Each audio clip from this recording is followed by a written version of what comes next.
You'll be a god to them. I will find him, Lara. The symbol of the House of Elena means hope. I will find him! You're as much a child of Earth as you are a Krypton. Must there be a Superman? This is about the future of the world. Son of Krypton versus Bat of Gotham. Martha. Man is still good. The bell's already been rung. I have turned 100,000 worlds to dust. There are enemies coming from far away. I'm building an alliance to defend ourselves. Will there ever be a more disjointed journey to the end of a trilogy?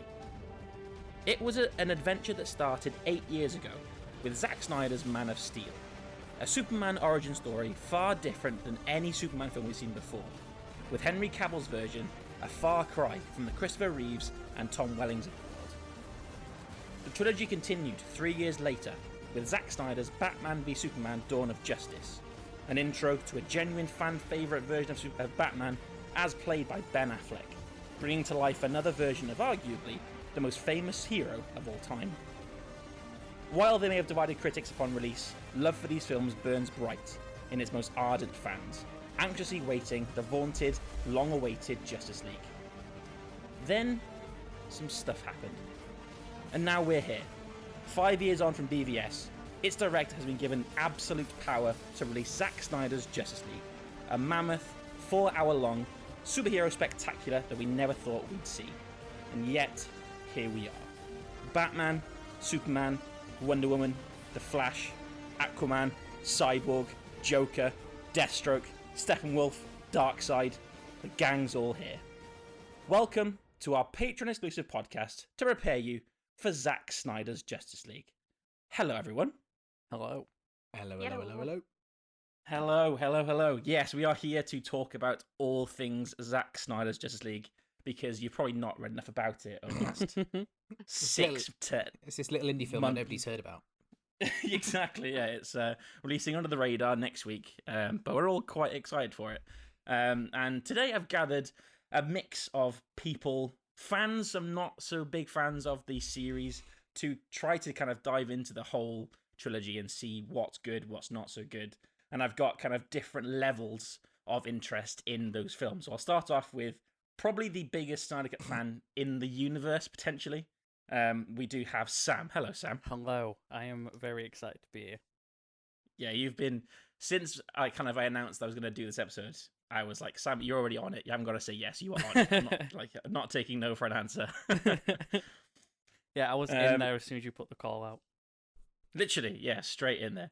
And then kind of slightly below Sam, but I think his interest has definitely increased massively in the recent months. We have Nick. Hello, Nick. Hello, hello. Yeah, the hype is still very real over here as well. Slightly, it's probably a step down from Sam. But yeah, it's very real. Then underneath Nick, you probably got myself. I am excited, but I do have some reservations. I am, of course, Rhys, your regular Patreon host. And then the more ambivalent of the gang, as she put it in the initial DM call out, it's Elena. Hello, Elena. Hello. Yeah. How are you? I'm good, thanks. Yeah, I'm sort of kind of a bit tired of it all. I'm intrigued because it's been so long, and to finally have this thing where you didn't really know if there was a version, and clearly there wasn't because so much had to be filmed and all that stuff. Mm-hmm. But so a bit intrigued, but also just kind of a bit tired. Yeah, that's fair. I think it's definitely dominated a lot of the conversation in kind of film Twitter over the last several weeks. Years. And months, probably. And years. Yeah, since the whole hashtag release the Snyder Cut has kind of always been around, and it became a meme at some point, and it's been mental.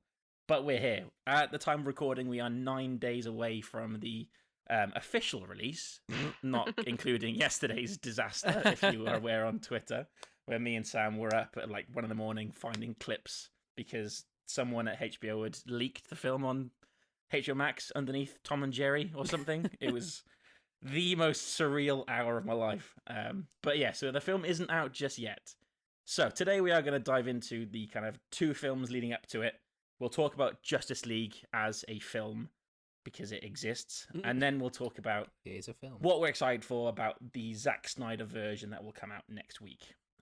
So to start off with, we must go back to when it started, back in 2013, with Man of Steel, a Christopher Nolan produced film that came out starring Henry Cavill, directed by Zack Snyder, and personally, I'm a big fan. I think it's one of the stronger kind of Superman films that I've seen. I think it's my favourite Superman film that I've seen, compared to like Returns and the original Christopher Reeve versions. But I'll start with you, Sam. What are your general thoughts on Man of Steel? Well, it's no secret that I absolutely love this film. No, I can remember when it was coming out. I was in college at the time, and I was just like starting learning about film, and it was just kind of one of those landmark moments for me where I thought, like, this is totally different to like any other superhero film coming out at the time. Like, can you shoot movies like this? Can superhero movies look like this? And I was just like totally taken away with it. And I remember just like I remember specifically we had this lesson in like a, you know, like you have like those rooms at schools that are like outside. It's like, oh, it's only a temporary classroom, but like you'll end up having loads of lessons there anyway. Like we had a porter cabin. Yeah, exactly. We had like a lesson in there, and I remember like the 3rd trailer came out for it, and I was just like losing my mind. It's just like I've got a lot of good memories tied to that film, and just as a Superman film, like I just remember being sat in the cinema like the day I went to see it.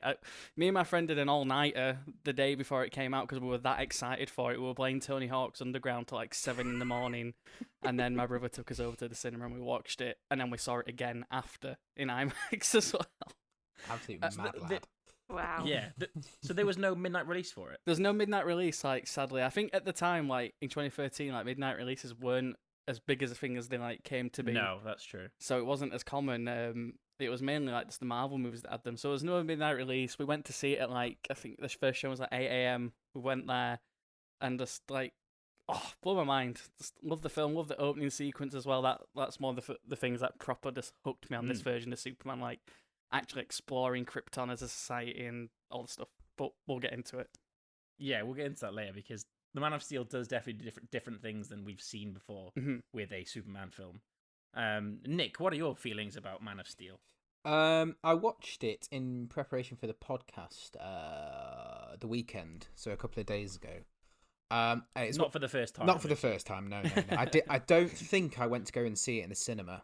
I don't have a memory of doing so. That doesn't mean I didn't. I might have just forgotten it. I think when was it? 2013. That was probably in the depth of my uni days, so I had no idea what day it was when I was at uni. I don't remember seeing it in the cinema, but every time I've seen it since, I've really liked it. Hans Zimmer's score is one of the best scores of the last 20 years for Man of Steel. It's amazing. I have listened to it countless times. It's one of the things no matter, like, just if I'm just chilling around the house, it's a bit intense, but I'll just put it on because I just love it. Hans Zimmer's score is amazing. The one, I say, the fight sequences are great, but the one thing I did pick up when I watched it yesterday, or at the weekend, whenever it was, that I hadn't picked up on before was that it is chaotic as hell. Like, that film doesn't stop to take a breath at all. But it's great, and it is the only Superman film I've seen to date at this point in my life. I've not seen any of the originals.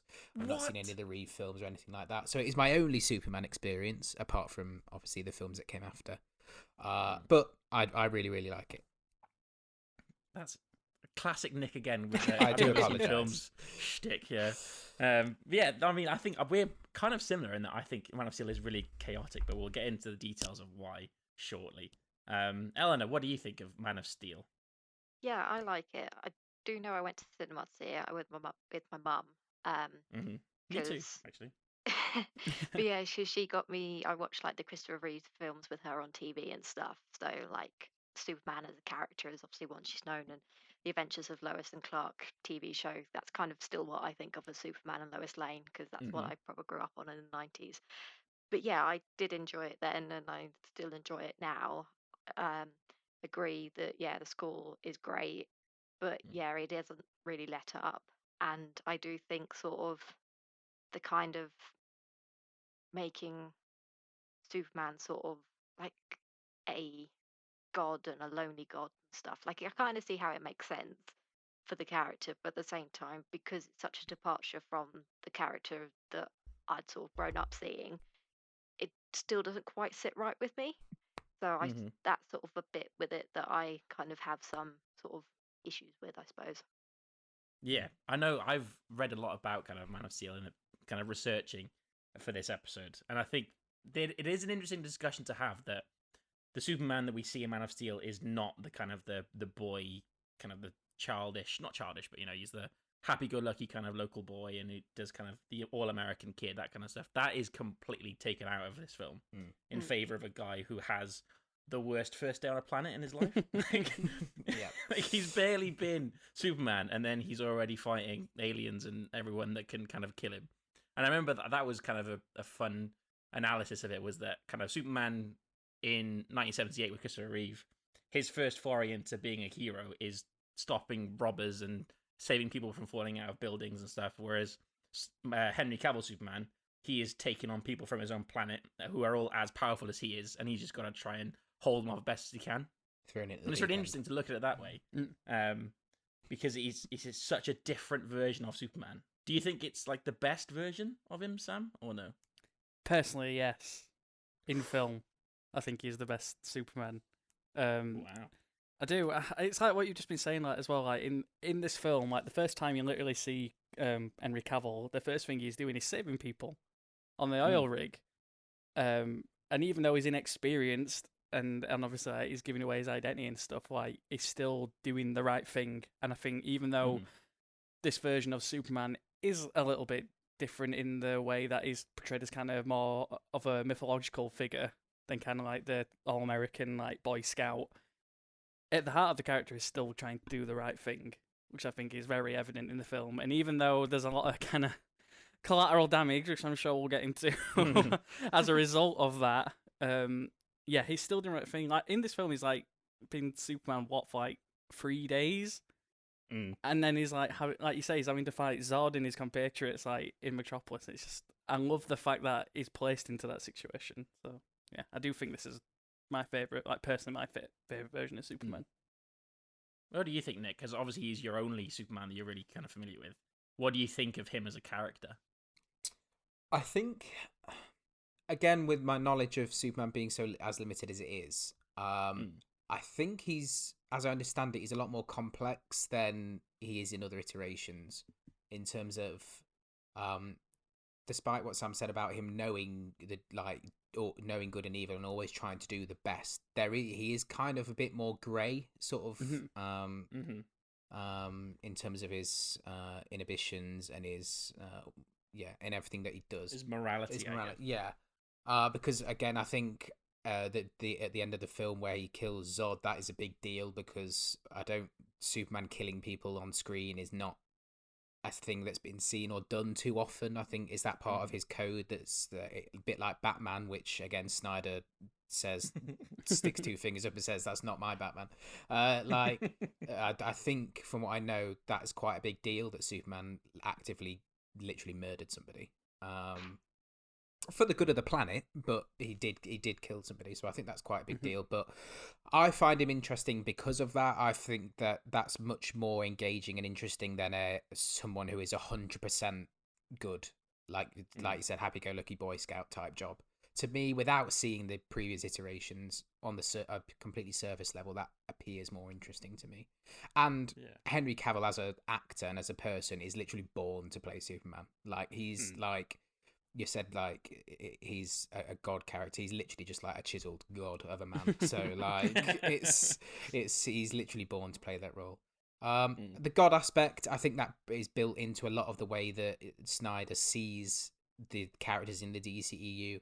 I think particularly Superman and Wonder Woman. And if you think of like who the villains are in their films, we see Wonder Woman battling Ares and stuff. Like the DCU is built on the idea that these people are gods rather than superheroes. I think Aquaman fits that bill as well. Yeah, they do definitely kind of bring up the whole god thing a lot in Batman v Superman, which we'll get to later on. Eleanor, what do you think of kind of him as a character? Because I know you said you weren't as big a fan of his portrayal. Why not? Do you want to go into more detail of why you're not as a big a fan of the Cavill version of Superman? Yeah, I think Cavill. Well, this is probably going to be controversial, but I don't see him as such a great Superman and born to be the character as so many other people generally feel like on the internet. Because Nick is crying. Sobbing. Yes, apologies. But I think the difference is, like, with Christopher Reeves, how he moved as Superman is vastly different to how he moved as Clark Kent. Like, there's like that gif of him sort of being all Clark Kent nerdy, taking up his glasses and standing up straight, and then he's Superman, but he's still wearing a suit. Like, that is iconic. Yeah, like that's the thing, I think. Whereas with Cavill, like, yeah, he's charming and stuff as Clark Kent, same as he is with Superman, but it's not sort of so vastly different. Like, he's not really playing two characters in my mind compared to Christopher Reeves, for example.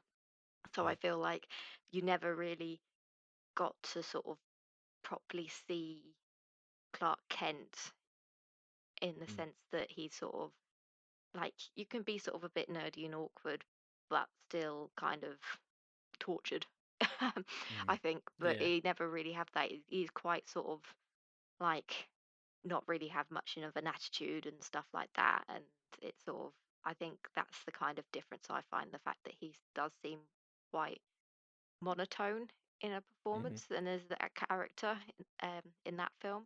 Whereas, yeah, in so many of the other ones, that he is sort of got more sort of light side to him, whereas you don't see that as often. Like, sure, he's kind of soft and with his mum and Lois and things like that, but you kind of would want to see that not just related to a woman either you're related to or want to sleep with.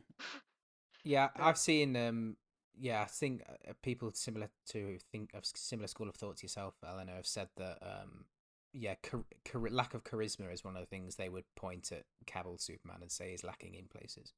Yeah, I think that's harsh though, because I think it's hard for Henry Cavill himself to not be charismatic. That's the thing. In other things I've seen him and him Have as you a seen person Enola Holmes? is totally charismatic, but I feel like, yeah, whether it's the script and the direction and stuff, he just doesn't come across as charismatic to me in the DC films. Or like, there's very few moments where I see that charisma. Fair enough. Sam, do you want to combat that? I think it's just down to the interpretation. Like we've just said there, like the direction, the writing. Like for example, the way Henry Cavill's Superman discovers his powers is kind of portrayed as like a really scary experience. Like the first time he has X-ray vision, he sees like people's organs and stuff. It's not just like seeing through walls, and like he's like an 10-year-old kid in that scene as well. And you got to imagine like that's pretty like messed up for him to see. Harrowing, yeah. And then he runs away into the room and uses heat vision as well, like presumably for one of the first times, like to on the handle. It's portrayed as like as if discovering his powers is quite a traumatic experience for him, whereas I think in like the Christopher Reeve films, which I love as well, in Superman 1, like when he's using super speed to run aside the train at the beginning and like wave at people on it, it's portrayed in quite a much more positive light, the way he uses his powers. Whereas a big deal in Man of Steel, like particularly, like, especially with his relationship with his dad, Jonathan Kent, using his powers is quite a detrimental thing, even though he means well to use it. Like there's the big thing in this film that his dad would rather it stay hidden, kind of thing, and that is obviously like a crux of his character. But yeah, I think it's just down to the portrayal. Like even with Lois and Clark and Smallville as well, the way he uses his powers in that is in a much more positive light as well. Like in Smallville, it's like the time it was made, like in the early thousands, it's got like that kind of high school, like almost stoner comedy vibe to it in the early seasons, and he's like using his powers like for ridiculous things, but it's funny at the same time just because of how the show was made. So I think it's just down to the portrayal. I think it's probably a bit down to the way it's written as well, because I think you've got kind of Superman, Christopher Reeve, and you've got the small version in that they are just people who just have superpowers and they're just using them to kind of help people. Whereas Henry Cavill's version, he is told by Russell Crowe to be like, you've got to save this planet. Like, you are this planet's main defender. Like, that is a lot for a man to take in when he's just discovered that he has kind of this super strength and he's just learning to fly and stuff. And he is given this massive burden very, very quickly. And I think that really impacts the way kind of he treats his powers, doesn't it? I think it really impacts the way he has to feel like he has to present himself to the rest of the world. Mm-hmm. I agree. But yeah. But so you mentioned kind of earlier, Sam, that you really like the opening Krypton scene, and I love it as well. I think it's really, really cool. And I remember when I watched it kind of more recently, I noticed how many like Snyder zooms there are. Yeah, like you know, There's like, a lot. he does that thing. I don't know if it's him or it's like his cinematographer or whatever, but the way he zooms into a shot and then in further and then in further and then in further again. It happens so many times, and yet it looks cool every time. I think it's really, really good. But the way kind of that he creates this society in Krypton is really interesting. Nick, what did you think of Krypton when you watched it over the weekend? It's great. It's such a good spectacle. It's indicative of what's to follow in that it's literally breakneck speed from the first second. Yeah. But yeah, visually it's great. I love the design of the planet and the colors involved in the combat with the lasers and stuff. Yeah, and Russell Crowe's really sort of engaging in that as well. I think his character's obviously really key to the beginning of that, and he's obviously has sort of gravitas around him as an actor as well. But then obviously playing Superman's dad as well, he has this gravitas to the character as well. So like he's a really engaging person to follow around for the first 10, 15, 20 minutes, however long it is. Again, going back to the score is brilliant at that point. It has loads of really, really good bits, particularly when they say goodbye to Cal and they put him in his pod and send him on his way. Goodbye. Is it called Goodbye, My Son? I think the track's called. Yeah, that's a bit of a pull at the old heartstrings, that one. But yeah, it's just a great spectacle. I think it shows off something that Snyder has built a lot of his career on, in that being sort of the spectacle of action sequences. If you think of something like Watchmen or 300, or even going back to the very early days with God, what was the zombie film called? Dawn of the Dead. Yeah. Action sequences are something that Snyder has historically done brilliantly, and something that he's built sort of a reputation on, and it's all on evidence there on Krypton to begin with. Yeah. And it introduces Michael Shannon Zod as well very early on, who's great. He's great fun. Love Zod. We'll get into Michael Shannon after, because I love Michael Shannon. Elena, because how do you kind of find, say, this version of like Krypton and things like the Fortress of Solitude compared to, say, Christopher Reeve's version from the 70s? I still think of like Christopher Reeve's like Fortress of Solitude in the sense of like the ice and the white and the clean lines and stuff. That's sort of what I kind of think of if someone asked me to picture in my head. But Krypton itself, I do really like that sequence. I think it's a great introduction to obviously like Superman's parents and Zod, and sort of like how this conflict started, that then would obviously find Superman when he's grown up and things. And like there's Russell Crowe's flying dragon thing as well, which is pretty cool. And but yeah, so I do think it's like, I like that sequence because it is so different. I think that's my problem I have with Man of Steel. There's stuff that is so different to what we've seen before that I do like, but then I think in some instances it goes too far with the character, in the sense of pushing it too far from what I think the character's core values or person should be, and then I don't like it so much. So I do have a sort of weird relationship with Man of Steel, I think. Yeah. And I think Krypton did, like you mentioned it, you've all said it already. General Zod, it does introduce it to him. And first off, Michael Shannon, what a fucking boy. He's such a good actor. Everything he's in, he just every scene, in every film, not just in this, but in every film he's in, every time he turns up on screen, he just steals it. It's amazing. He's an absolute, whatever. It doesn't matter how small his role is. Like even in like Knives Out, I think about his performance in Knives Out a lot, because he's so funny. But he's one of those kind of villains. Zod, I mean, not like Michael Shannon. He's one of those villains that he's a bit like Thanos in that he's written really, really well, because his evil plan, you can kind of see what he's talking about. Like, it does kind of make sense. Yes, there's a bit of like a racist issue around it. Yes. However, his issue kind of around trying to save Krypton and trying to save his own planet, it does make sense.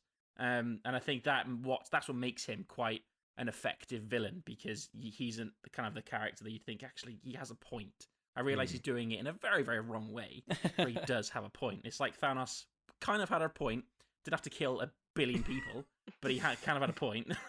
He could have. Yeah, he could have followed it out a little bit different, but yeah, he could see where the school of thought originated from. Absolutely, you can. What do we all think of Zod as a character, as a villain, as a performance from Shannon? I'll go. I guess back to you, Sam. Yeah, I love Michael Shannon in this film. Like the still bits that me and my friend Jack McPike cut to each other all the time, like specifically just from his opening scene. There's like the opening like back and forth between him and Joe, like, you abandoned the principles that have brought us together. That's a great line to use on your friends, but I'm going to use that going forward. And then there's the whole like I will find him scene, which is just incredible. Yeah, and like I'll just draw it back to Krypton, just briefly, it's on my mind.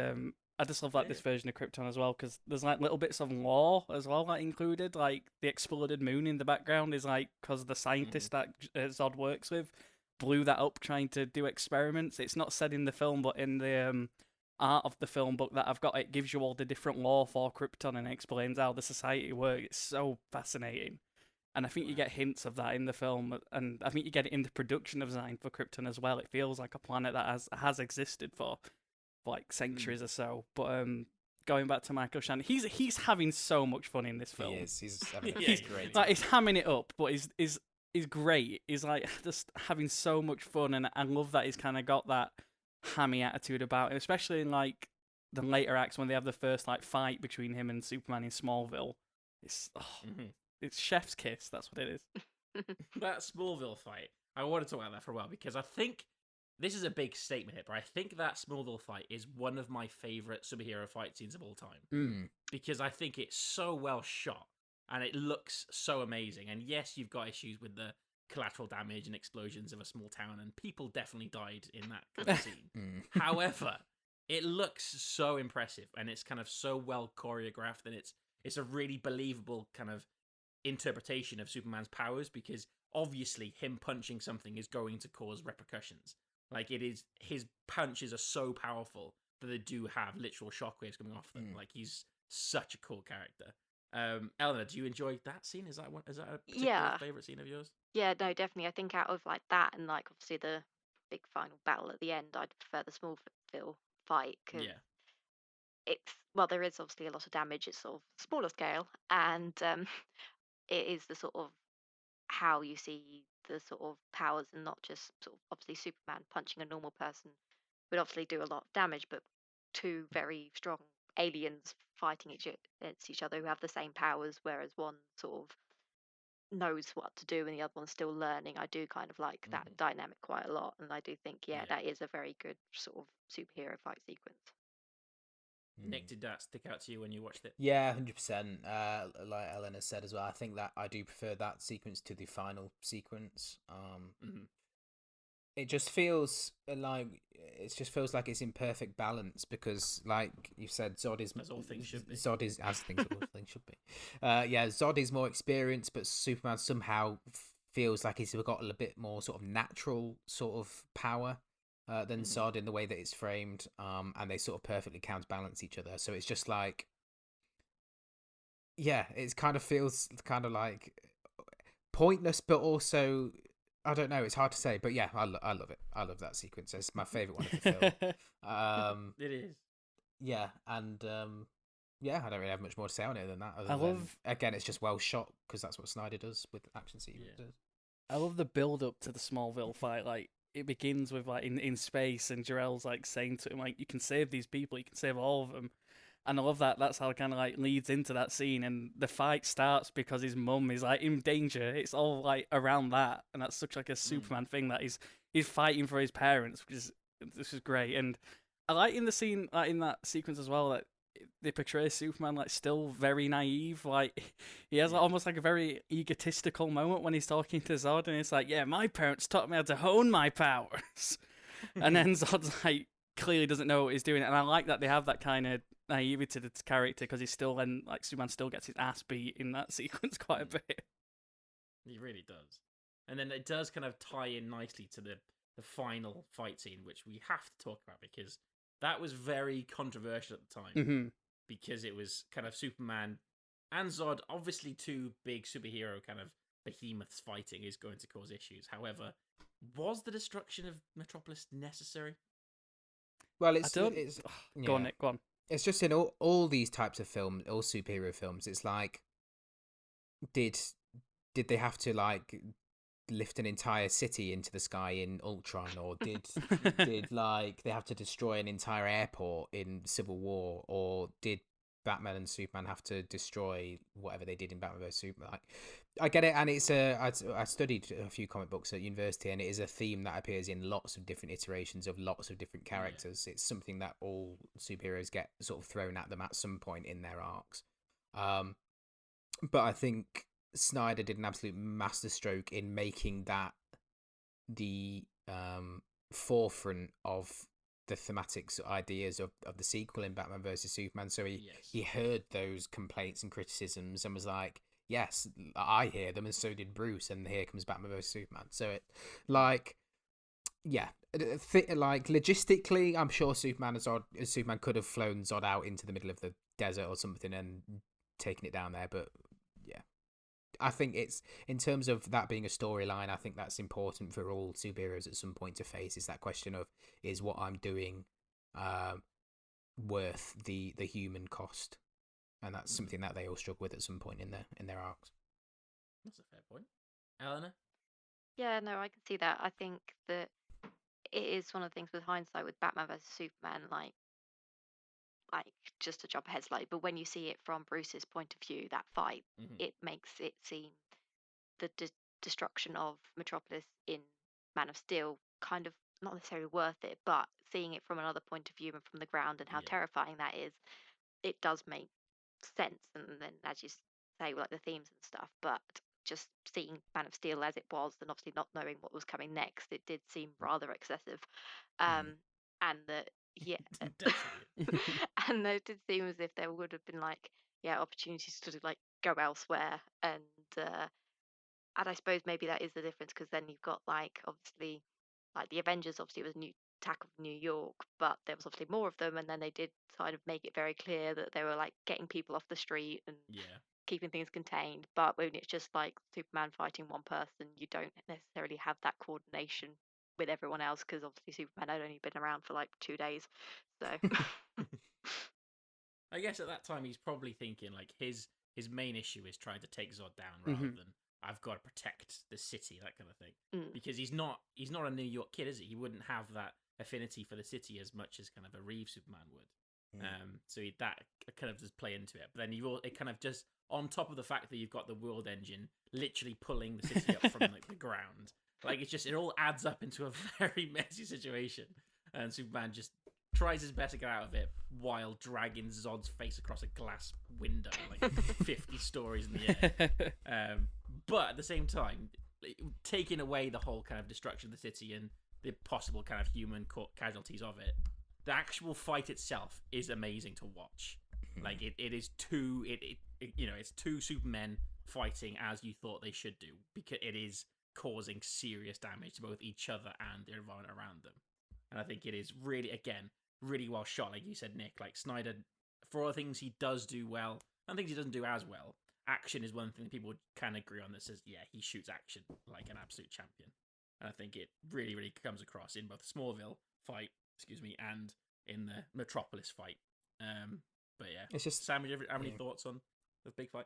I mean, in Superman's defense, like you just said, the world engine is already there before he can get to Metropolis, because his main mission is to take out the other end. The other end of it. And I think that's a great moment in itself. Like the shot of him underneath it, and he doesn't say anything. And the soundtrack when it builds. Oh my god, yeah. He doesn't say anything, but I think in that moment you can tell when he's stood under that beam, like he's kind of accepting that this is what he needs to do. He is Superman. Yeah. And then obviously he gets to Metropolis and the big fight happens. But like, I don't know if the fight could have happened any other way. I mean, they do try and take it elsewhere because they go into space, and then they've got the Bruce Wayne satellite that they fight on as well. But I don't know if they could have done it any other way. Like, it's two massive like Goliaths fighting each other, and we've got to think as well, like General Zod is like trained in combat, whereas Superman's very rugged. Like he sees punches and stuff, and he's not experiencing what he's doing.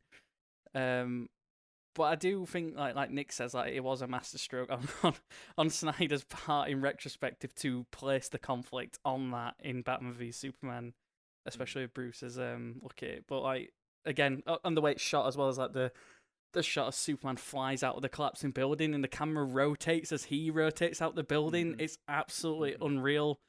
And then you've got him spinning Zod and his eye, like CGI eye comes up to the camera as well, like when he spins him.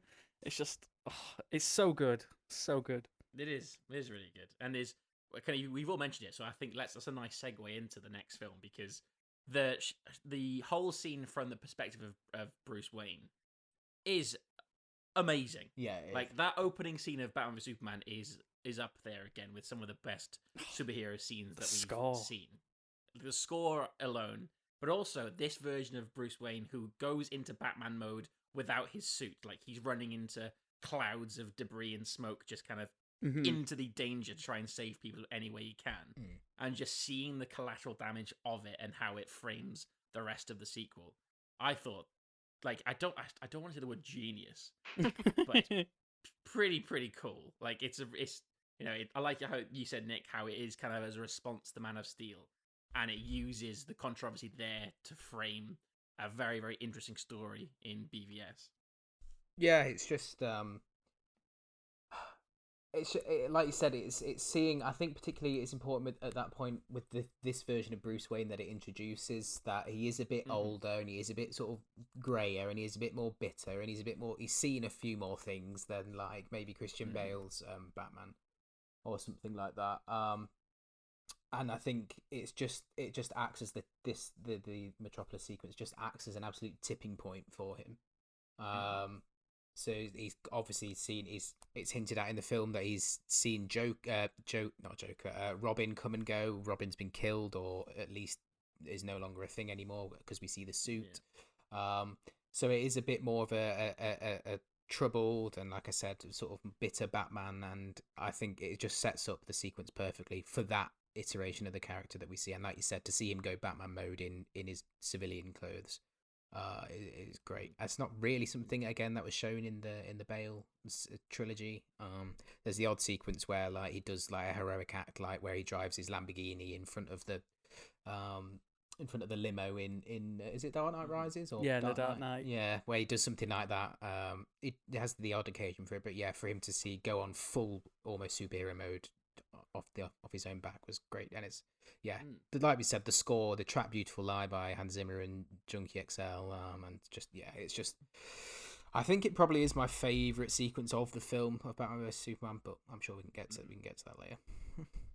Yeah, I think you've raised an interesting point there. Elena kind of mentioned earlier about how Henry Cavill Superman he's always Superman, like he doesn't have a Clark Kent alter ego. He just is himself. And I think in BVS, I think Bruce Wayne's Batman is very much part of him. Like it's never really you see Bruce Wayne out of Batman mode, of course, in that kind of the party he goes to and stuff. But it does feel like the Bruce Wayne and Batman, they're very intertwined. Yeah, as Bruce Wayne's always sort of simmering under the surface, and he's always angry, and he's always I agree. And it's the same thing about like Diana Prince and kind of Wonder Woman. She just always is Wonder Woman. You know, she doesn't have any alter ego, and I think that is probably a part of the DCEU as a whole, is that these characters, they are gods in that they are always the best version of themselves. They are always the hero version, because there is no hiding behind a mask for these people anymore. They've always got to be on whatever kind of mode they need to be on, if that makes sense. Yeah, 100%, I agree. Yeah. But it is cool. I'm glad you brought that up, Ellen, about the opening scene, because it is pretty amazing.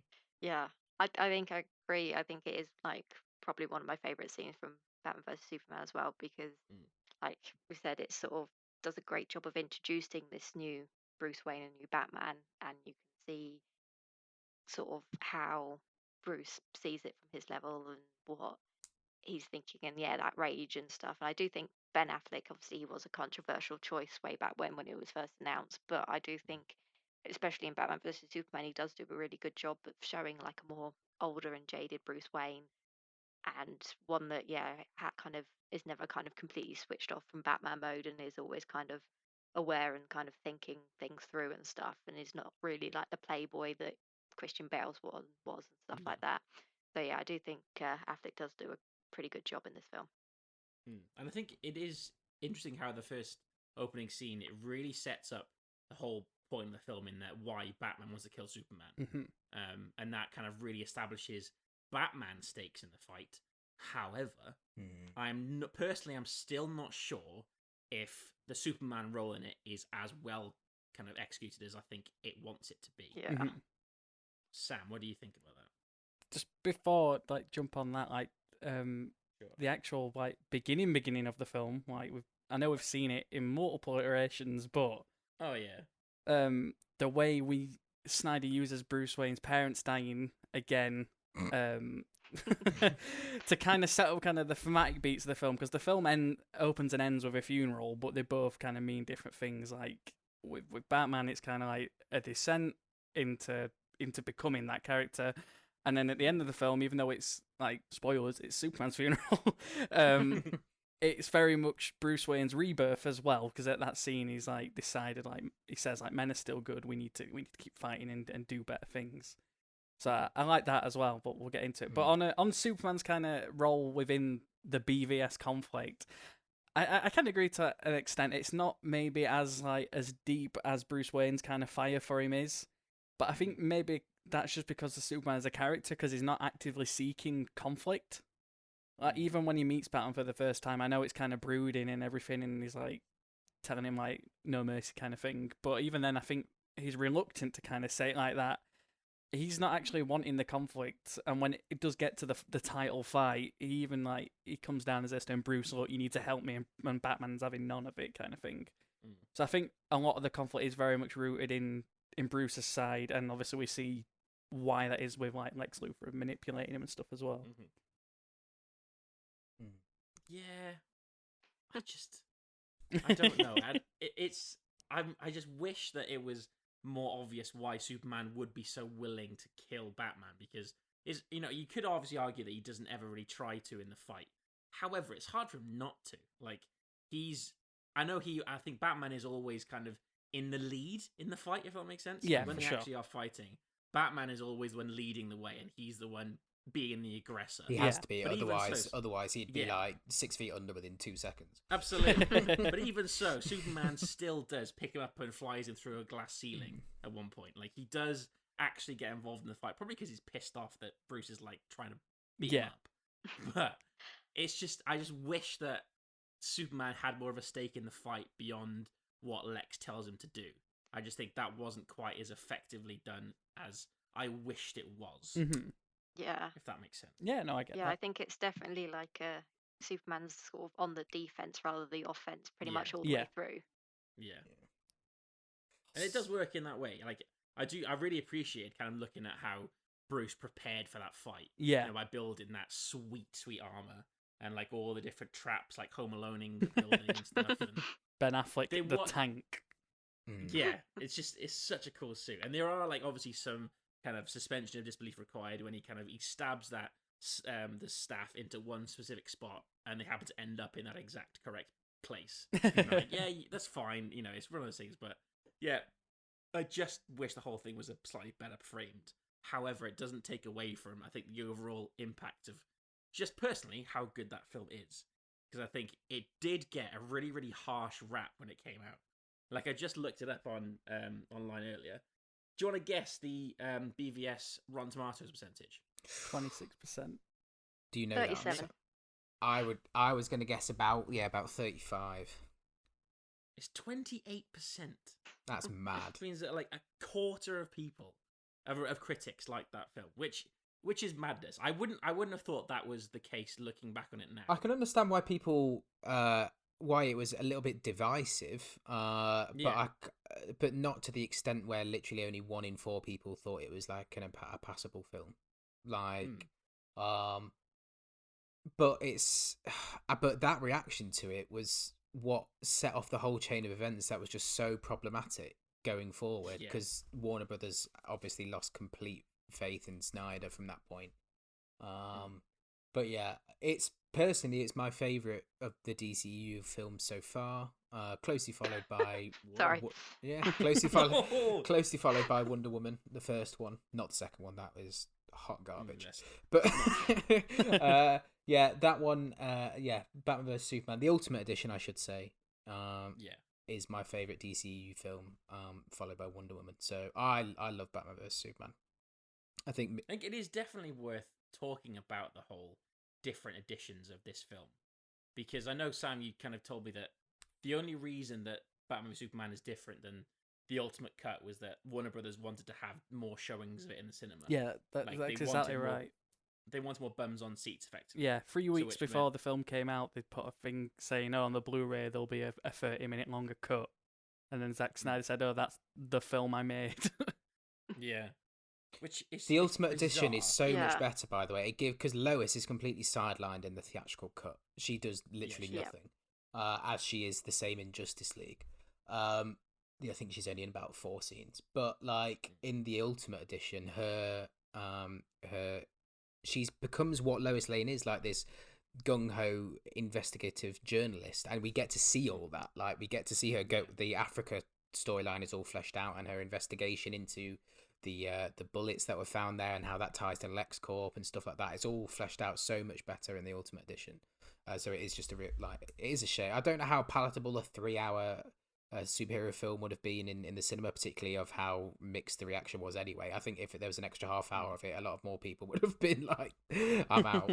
But like, that Ultimate Edition is so much better in terms of just fleshing out. Because I think that Lois story is kind of like a thread that goes through the entire narrative, which you just don't get in the theatrical version at all. It's really weird. It does kind of. It's one of those things where there are moments when she is seen doing some investigations, but it never like comes to anything. Like it's literally just abandoned towards the end of the film, which is really strange. I definitely think that the Ultimate Edition, like, I remember like watching that at home, like I don't even know how long after the cinema type thing or how long after it was released, but like, again, I saw it with my mum and she'd seen the theatrical version as well, but well, I was probably a bit mean. I didn't tell her it was like an extended edition because she was like, why are things happening? I can't remember. But then I did. She's like, oh, and then like obviously by the end, both of us were like, well, that makes so much more sense, and both of us liked it more than what we saw in the cinema. And I think it is because there's a thread with Lois Lane. Things are explained more. Character motivations are clearer, and so like all the big sort of fight beats are still there, but the reason why there's fights or reason why characters are doing things are a lot more clearer. Whereas before it sort of is a bit more messy, and even like Lex Luthor and stuff, you can kind of understand what he's doing or trying to do a bit more, and it just makes everything a lot clearer and therefore a more enjoyable viewing experience. Absolutely. I remember because I think I watched the Ultimate Edition not that long ago. I watched it ready for another episode of the podcast we did like last year. I think it was me, you, and Dave, Sam, wasn't it? I think we did like a Batman episode or something, and I thought I'll watch the Ultimate Cut because I've not seen it before, and I couldn't believe how much more I enjoyed the Ultimate Cut compared to the theatrical version. And I'd seen the theatrical version a few times. I went to the midnight showing of it, and I thought it was fine. I enjoyed it. I enjoyed seeing Batman and Superman fight. I thought it was well shot, and I thought it was entertaining, and we'll get to the whole kind of doomsday thing later on. But there was definitely kind of something missing when I saw the original theatrical cut. And then you see the Ultimate Edition, and it's like you've just seen what it should have been. And it's really weird the way that they kind of approached the film and felt like it was this, I don't want to say expendable product, but they felt like it was a product that they could mess with and not deliver the film that Zack Snyder clearly wanted to. Spoiler alert, there's going to be a running theme going forward from there. Well, I mean, it's like in a pre-Endgame world, I don't think people were as ready to face 3 hours of a superhero film. Because I remember when Endgame was announced, it was 3 hours long, people were like, when am I going to go for a piss? I'm like, just have a better bladder. Sit on the end of a road. Sit on the end of a road. It's not that long. But yeah, I think because the reaction to Man of Steel was much more lukewarm, that's why they treated BVS in a much more harsh way than it deserved, I think. Yeah, and it just created it just contributed to that snowball effect though. Like as soon as they started putting their fingers and meddling with it, it was just it just became. I don't think the it DCU helped became what it as is now. well. Then it came out like I think before Civil War. They were Like very a month close or two together, before. Very close very together. Close together. Similar thematic themes and I think the problem is heroes fighting. when you compare the two, and I think this again is a problem then Justice League then has, is because by Civil War you've seen these characters in like 8 at least films type thing, and you've already seen them have good dynamics Yes. together. So you've seen like Tony and Steve get on in the Avengers and stuff like that, and like kind of them working together in Ultron and things like that and stuff like that. So you've seen all this progression of the relationship. So when it has a breakdown, it means more. Whereas with Batman versus Superman, the fact that the first time they meet, they want to kind of kill each other. Like obviously from Bruce's perspective, you do understand and stuff, but it does seem really weird. And I do think the introduction of Wonder Woman, like my mum's kind of my gauge point on these things as an average viewer, and she knows like Wonder Woman because she watched like the Linda Carter TV shows and stuff. But like when Wonder Woman first appeared as like dressed as Wonder Woman, like she had no idea who she was when she's in her white dress and dancing with Bruce. She's just like some random lady, which is fair enough if you don't kind of pay attention to casting or stuff. And but yeah, when she first appears in her costume, she thought it was Sif from Thor. She was like, No way. it was like because it's a similar sort of look, and obviously Snyder's tones and stuff is a lot more muted color costume compared to obviously the proper bright red and blue and stuff. So she was very confused to begin with. So I think that again, it's sort of the way these characters are then introduced, and then the bloody email with a bunch of attachments. And just like I think again, it's like maybe it was the studio wanted to kind of speed up the timeline to have their sort of Justice League version of Avengers team up film, whereas Marvel laid the groundwork. Yeah. DC and Warner Brothers wanted to kind of skip that part and make all the money, which obviously that's kind of shot themselves in the foot. I think that's a huge issue that they had with Batman vs Superman. In that, like you said, the MCU was 9 or 10 films deep at that point, and I had spent so much time getting to know these characters, and it is just asking you to pick up a lot very quickly in Batman vs Superman.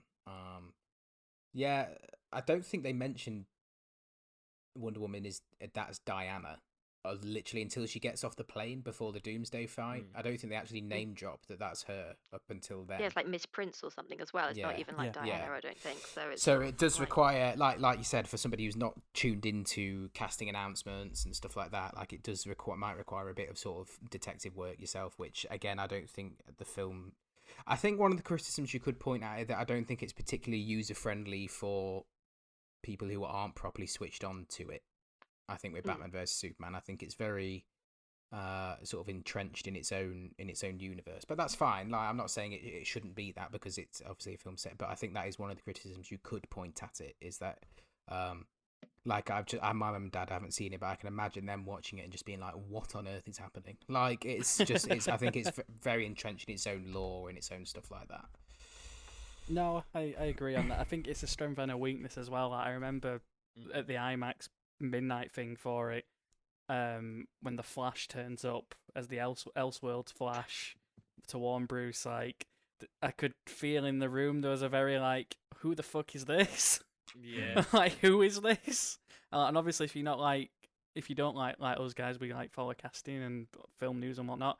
If you're not like in on that, then you're gonna feel a bit left out, and I completely understand that. And like we're saying with Wonder Woman as well, like, yeah, it is. She doesn't get name dropped properly, literally when she's on that plane about to leave Metropolis, which is very odd. And then, again with the emails as well, it is a bit of a weird way to introduce the Justice League, like with Jason Momoa clearly holding his breath underwater in his clip. It was just one of those. I think. Oh, I forgot what I was going to say. I was going to say something really interesting, but I've forgotten. Doesn't matter. Go over to you, Rhys. Nick said something really interesting. Oh no, it was Corey watched the Ultimate Edition of Batman vs Superman. Corey, who also writes for JumpCut. Don't talk about it. He's not interesting. No, but he watched it and he literally said this was like the 4th or 5th time that he's seen the film, and he was like, right, somebody explain to me what on earth is happening with Bruce Wayne in the Batcave when and that's like the 4th or 5th time he's seen it. And Corey switched on, like he knows like what's going on with films and stuff. Like, and so the average viewer would be absolutely baffled by it. Even more so, seeing as like it's involved in the whole nightmare sequence, which is amazing, by the way. But like, and then they drop that after Batman versus Superman. Like, that doesn't appear at all in the theatrical cut of Justice League. So that story thread is just completely wiped out. So it's like just this weird thing that happens that is never explained, never expanded upon. So yeah, I could see why that is problematic. I think we will be, as if you believe the rumors, that storyline will be getting addressed in next week's Snyder cut that we get. But yeah, in the theatrical versions of the films we got, that is a really baffling sequence that I think probably left a lot of people scratching their heads. It is, and I think it does kind of speak to the rather confusing way that this trilogy comes together, ignoring the whole kind of Snyder cut thing. Just the way that you've got these three films, Man of Steel, BVS, Justice League, and the way that Justice League is going to like retroactively explain things in the previous film. I don't know why. It just felt a bit more less well structured than the average trilogy might have been. Like, I just felt a bit kind of like, oh, we'll put this in now. We won't explain why. We'll do it later. And it's like, rather than kind of dropping in hints of, oh yeah, this is a film that includes a multiverse potentially. Like, it just feels like a very odd moment in and of itself. And I can see why it does. The sort of similar thing I think of when I think about it is like when Rey picks up the lightsaber in The Force Awakens, and she has all those visions of the Knights of Ren, and she can hear Obi-Wan's voice and stuff. Like, that's the kind of, I imagine it the kind of same where that is something they're going to explain in a later film, but it's just a little tease, and much like that. How it played out in the Star Wars films, we got no answer to that whatsoever. And as the theatrical versions of the DCU films played out, we got no answer to that again. But again, I think that is being addressed next week. Well, yeah, I think before we kind of move on to the Justice League stuff, I do want to kind of talk about the ending with kind of Superman dying and Doomsday, and it was definitely a thing that one of the main criticisms at the time was it felt like BVS had that Spider-Man 3 issue of having too many villains in it. Like, you had the Lex Luthor villain, but then you had, in the final act, this massive Doomsday. And Doomsday in the comics is seen as one of Superman's biggest enemies. Like, he fights him quite historically. And, like, Doomsday in the comics is the reason why Superman properly does die in the Death of Superman. And, like, that's what they tried to go for here. But it did feel like a bit of, like, a tacked-on ending that wasn't kind of properly built upon in the lead. I think they definitely needed a reason for Batman and Superman to stop fighting, which again gives the whole Martha thing, and then they have something they need to fight together. Like, the only the thing I really like about that sequence, and probably the only thing I really like about that sequence, is Wonder Woman, and like how she just arrives on the scene saving Batman, and how her theme kicks in. So cool. Like, that theme is just sort of instantly just kind of come iconic, like pretty much like how sort of various other superhero film themes have. And I just think it just suits the character so well, and it suited that moment so well, and it just how she fought and all that stuff instantly made me look forward to her future films. And I think that like, while you didn't necessarily know who she was, if you didn't quite realize she was Wonder Woman or whatever, you can't deny that she was a great character and a great like asset in that sequence. I think she was a great addition to that. In that sequence, she became the absolute poster child of the DCEU. He's like, without a shadow of the doubt, just her introduction there and the way that she, again, the way she behaves in that whole thing and the action sequences and the cool stuff she does, like literally with the click of the finger, she became, okay, the DCEU has arrived. And it was like, that was such a cool moment, seeing that for the first time.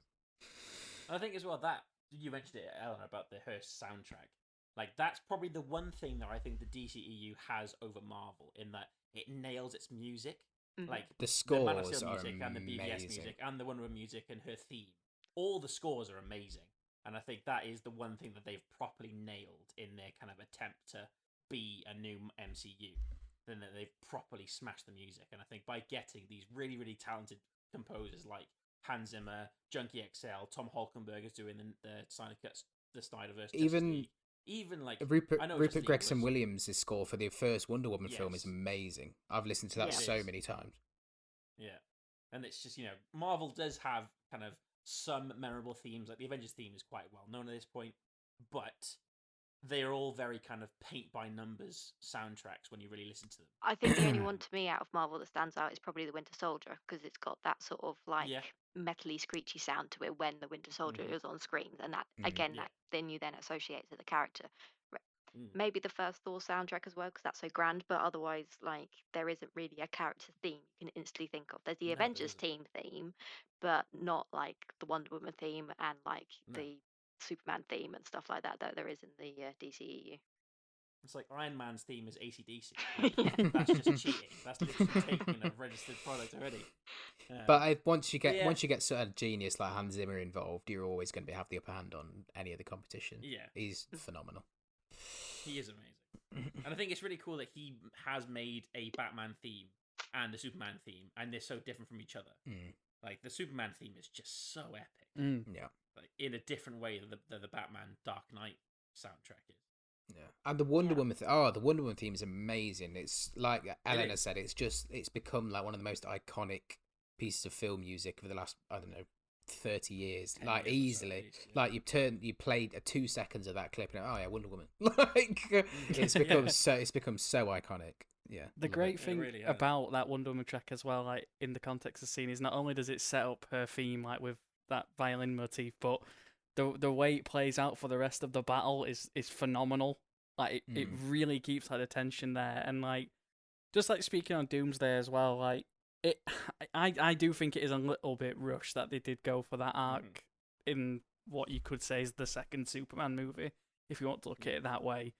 But then on the flip side of like that coin, like if you read like with Zack Snyder and stuff, he did plan for all this story to be like one big long arc, so I get it in that perspective. And in the context of the film as well, like when Lex Luthor, like he's a character that would have contingency plans. So it makes sense to me that if his plan messes up for Batman to kill Superman, that he'll just like create a monster out of Zod's body. Like that makes sense to me. I mean, he got Zod's body. He was just like, why is me as well? Why not? I think that speaks to Lex Luthor as well, because in the character he is like a genius IQ character, and the fact that he like goes to the Black Zero ship and like figures out, like he literally like sits there and has a lesson on Kryptonian like history and stuff. Like he licks the IQ for the ship, like says, "Do you want to learn about this?" He's like, "Yeah, go on then. Why not? I ain't got anything else to do." And I can't believe we haven't talked about it yet, but the goddamn warehouse fight for Batman. How have we not spoken about this yet? Zack Snyder knows how to direct hand-to-hand combat sequences better than almost anyone in the business. Yeah, and I think that is kind of widely considered as one of the best kind of Batman action scenes we've ever seen, even across the Dark Knight trilogy and all sorts. Like that is one of the best. I love that he is so violent. Yeah, I was about to say, I just love that. Again, there was a whole lot of debate about the morality of Batman going into this, because Batman is historically and famously a no death kind of guy. But I just love the tone of it. I think Batman fits the tone of this universe. I think if you and particularly at with the stakes that are going on, where it's Superman and literally he's gonna have to up his game and say, right, yeah, okay, this like I need to do this. But like, yeah, the violence of that, where he sticks that guy to the wall with that knife, and then and then the grenades and the way he just breaks necks over boxes, give it to me. It's such a like dynamic fight, and I think it says so much about what Zack Snyder knows about Batman within like 4.5 minutes. Like you have him do like the strategy of coming up through the floor, and then he puts the disruptor things on the weapons that you've seen in the Arkham games. The actual fight as well, like I know he's like killing people left, right and centre in this film, but I do think it's incredible when he kicks that guy off the grapple hook into the grenade to deflect it.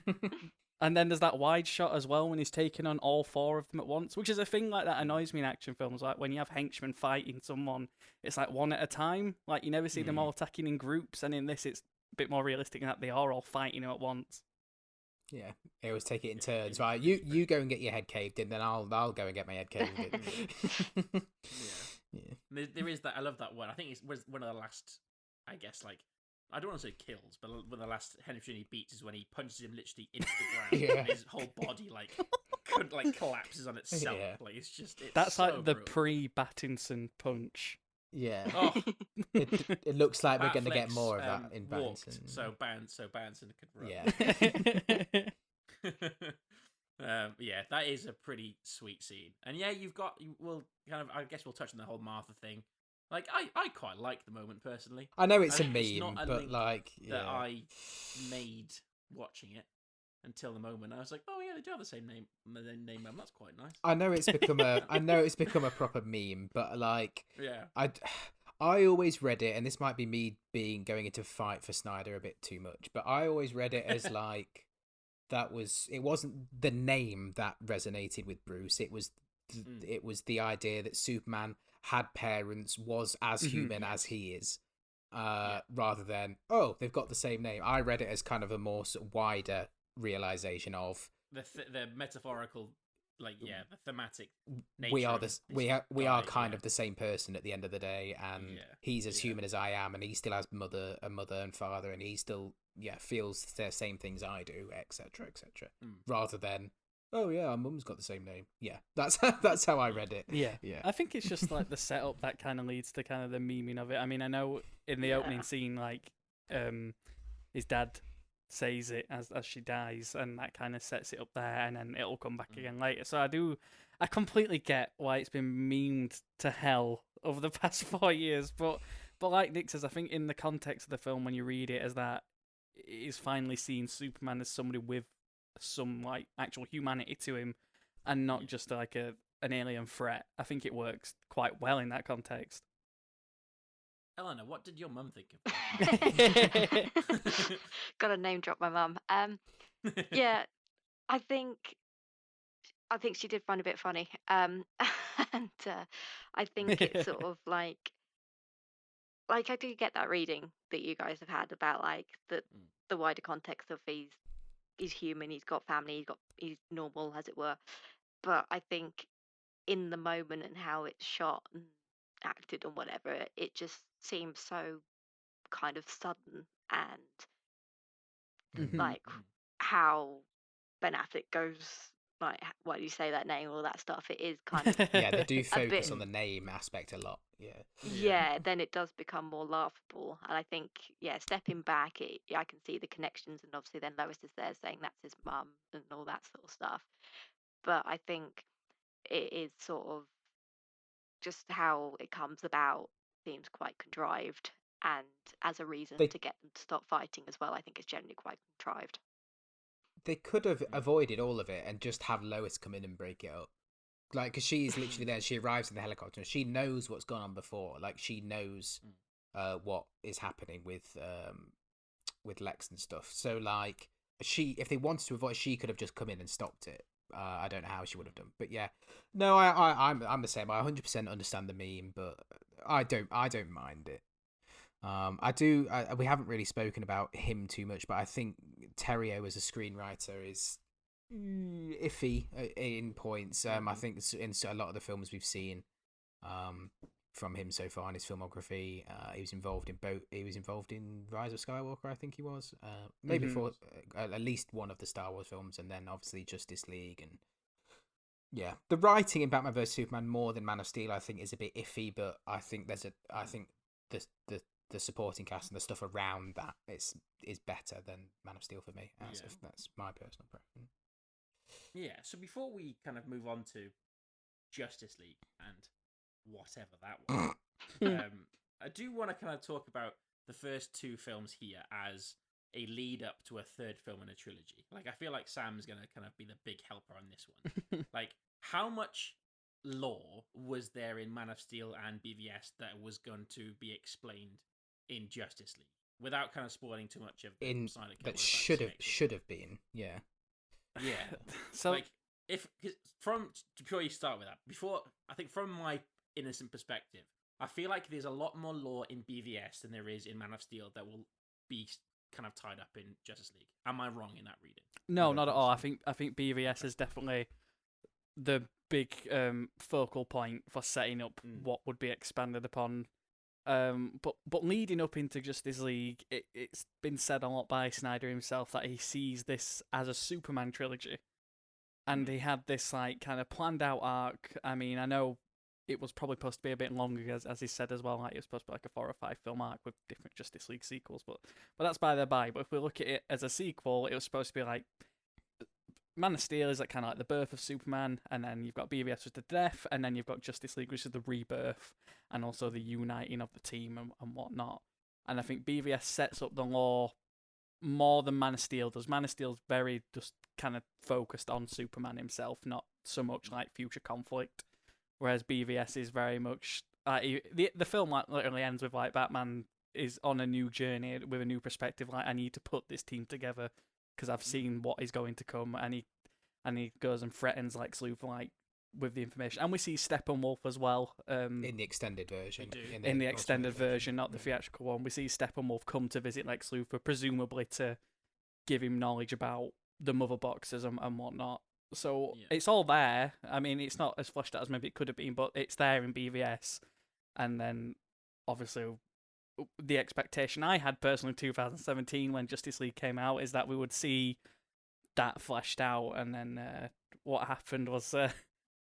We'll get into that. Because, it's the main thing I think of is when I think about what wasn't carried forward is the nightmare stuff. Like, because Bruce has that entire vision, premonition, dream, whatever you want to call it, where he sees the Earth after Superman goes rogue. That's what that whole desert Mad Max type thing is. And then, because then he gets kidnapped, captured, taken down into the wherever he is, and then like Superman kills those people next to him and like kills Bruce as well. And like, so that was kind of the threat of what was coming. And then obviously Flash turns up. And that was the thing I was expecting. Right, okay, I want to see more expansion of that. I want to see how that could come to fruition, how Superman could go bad, and everything. And the nightmare stuff is just non-existent in Justice League. It is completely abandoned. He speaks about it like maybe one line, like, I had a dream. Yeah. So I think it's just worth kind of for the context. I'm sure everyone knows it by now.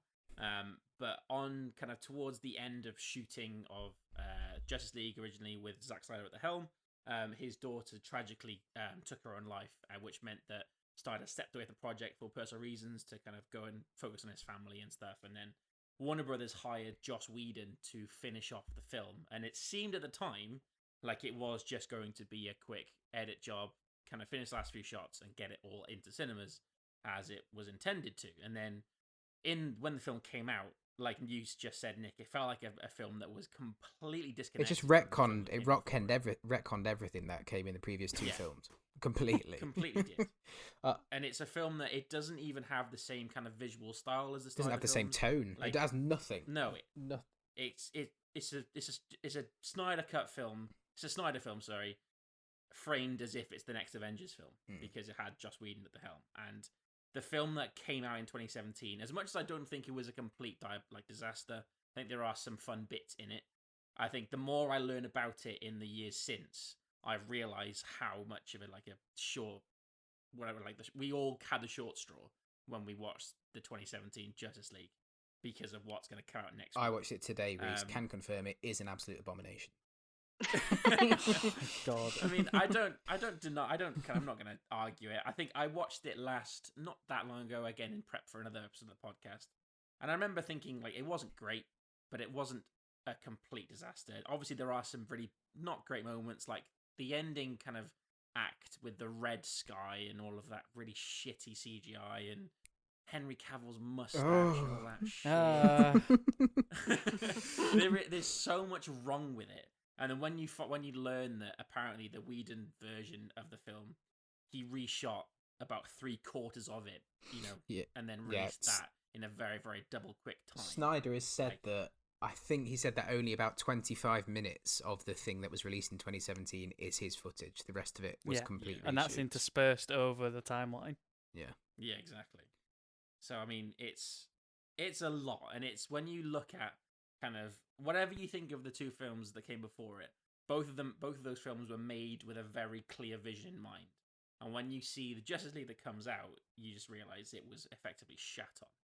Yeah, in that is it Vanity Fair that Snyder article was released the other day? there was a at the request of the source, the Warner Brothers executive who went on record to speak to the journalist who did that piece. He said that we all sat there and watched what Whedon had done, and we're like, holy fuck. Like, what are we going to do? Because but nobody wanted to say anything because they were like, we have absolutely shafted the entire DCEU here, and we don't know whether it's recoverable or not. I think that's the thing. I think it's like, from sort of a business perspective from Warner Brothers, like, obviously that, like, if they had decided to be like to Snyder, okay, well, we'll push the film release date back 6 months or a year or whatever, then we probably wouldn't be having this discussion now, in the sense of what's been happening. But and likewise, I can see how them pushing the release date would then have a bad effect on their, like, planned schedules and all that sort of thing, and planned box office gross for the year and all that stuff. So I can see kind of from the business point both sides. But I think that choosing Joss Whedon of all people, like, they're so stylistically different. Snyder, it's mad. Yeah, and it's like, he does a good Avengers movie. Like, I'm not like a huge fan of Age of Ultron, but the first Avengers movie, he's like perfect for, in terms of like bringing together a group of characters that have got different personalities and all this stuff, and like the humor aspect fits in the Marvel universe because we've had it before. But then to have him in the, like, DCEU, which has so far had such a vastly different tone, and how he frames and shoots Wonder Woman peed me off as well. Given some recent allegations and revelations, it makes sense. Yeah.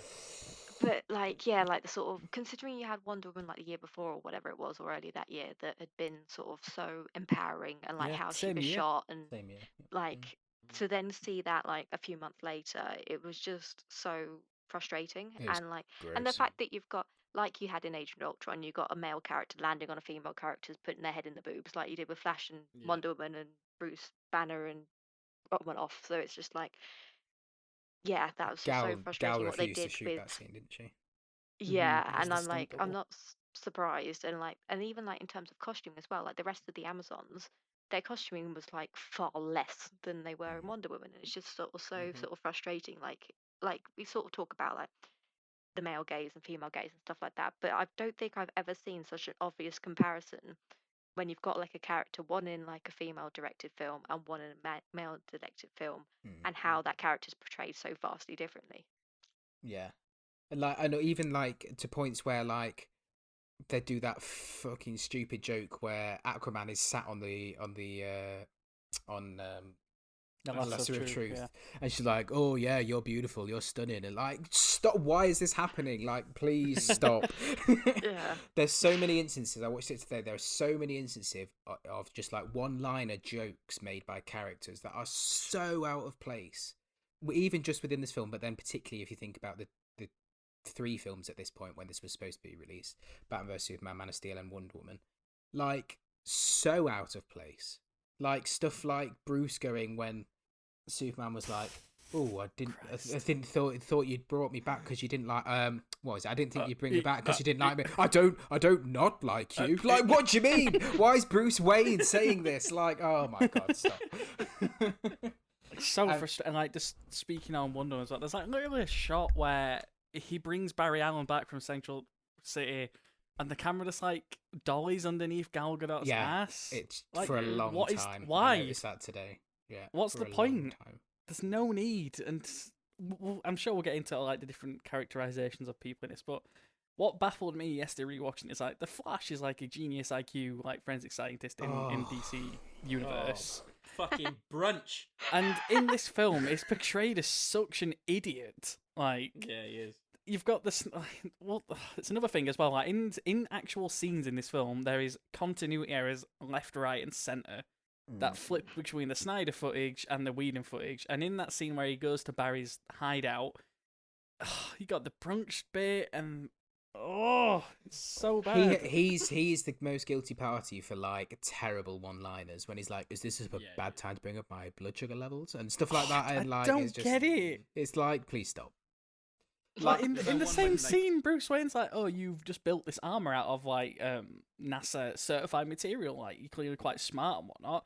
And there's like a little bit of a comedic bit, like, "Oh, I do competitive ice dancing." That's fine. That's a perfectly fine comedic bit. But then the brunch, oh Jesus. Yeah. And there's that really weird bit when Commissioner Gordon kind of pulls off in a tragically under kind of utilized. Oh man. What's his JK. face? I'm so sorry. J.K. Simmons. J.K. Simmons, thank you. It's the bit when Batman and Wonder Woman all kind of shoot off, and Cyborg as well, and he's like, "Oh, they just do that, do they?" And like, they did that joke in Dark Knight Rises. Like, that joke has been done to death already, and it was done better, fucking 5 years ago. Like, why are you doing it again in a different film with the same characters? Fuck. I was paying attention. I was looking particularly for the Henry Cavill mustache. Oh God! And I think his face looks so weird. It's weird. Like, it is. I don't know if it's because he had something obviously stuck on his face. Whereas when you've got like in the Marvel films and characters being de-aged, like Samuel L. Jackson looks amazing in Captain Marvel and stuff.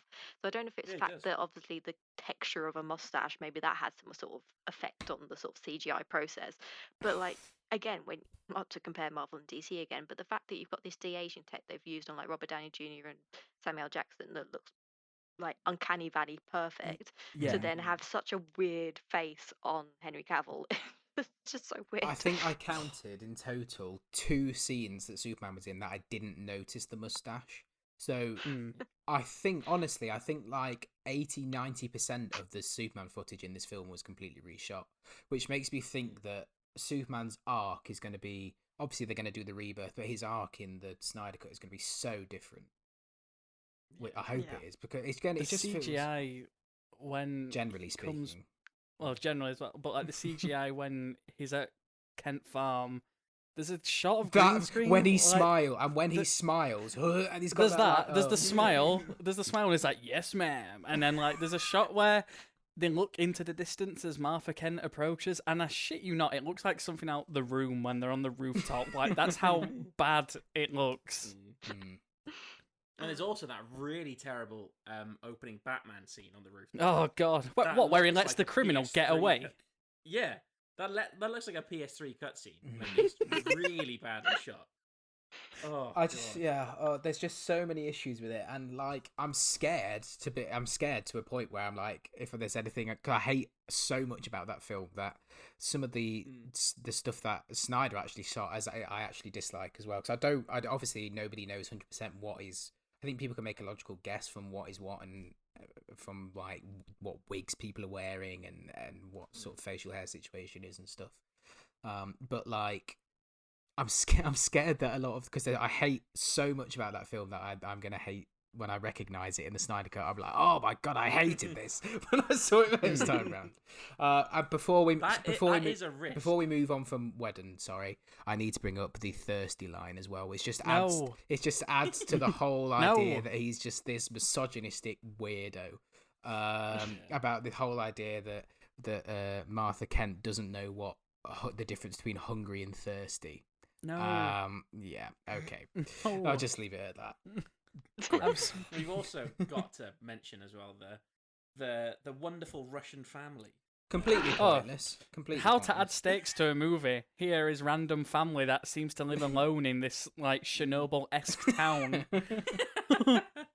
But yeah, because then that's so weird. Because then when Superman does come along and saves the whole bubuilding, like you're like, where well, are these where was people? that building? Like you didn't see anyone else. Steppenwolf literally chose that spot because there was no human life there. They literally say that. Like that's very nice of Steppenwolf to do that. Because we want it completely this off villain. We want it completely off the grid. We want it no internet, no eyes, like no Inquisitive Joes or whatever the phrase is. And then there's tower blocks of people nearby. Like I don't understand what's going on.